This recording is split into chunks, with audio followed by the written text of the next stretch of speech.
สบายดีเด้อทุกคนมื้อนี้มาเอ็กซ์ไซส์อีกแล้วหลังจากเฮากินนั่นหลายโพดมื้อพักผ่อนกิจกรรมแต่ละมื้อกับเอ็กซ์ไซส์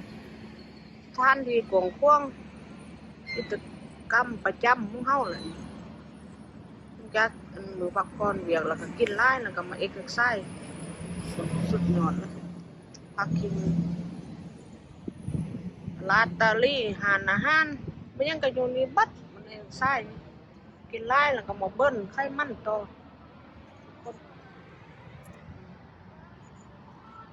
ไปกันเลยตอนนี้อัน3 โมงครึ่งอยู่อเมริกาตอนเล่น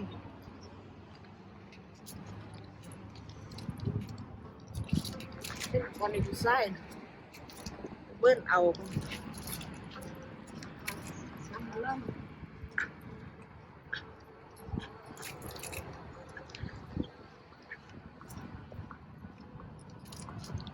ตลาดของมันวอลลิงตัน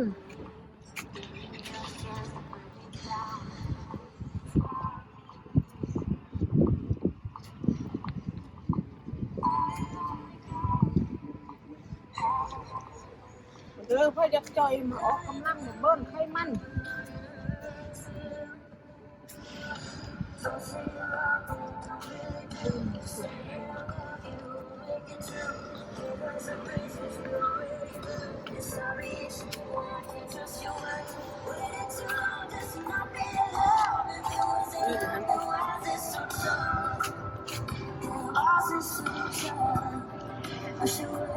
นี่นะ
ลิปนี้จะคลิปมาไทยเอ็กซ์ไซส์ดูครั้งหนึ่งพักผ่อน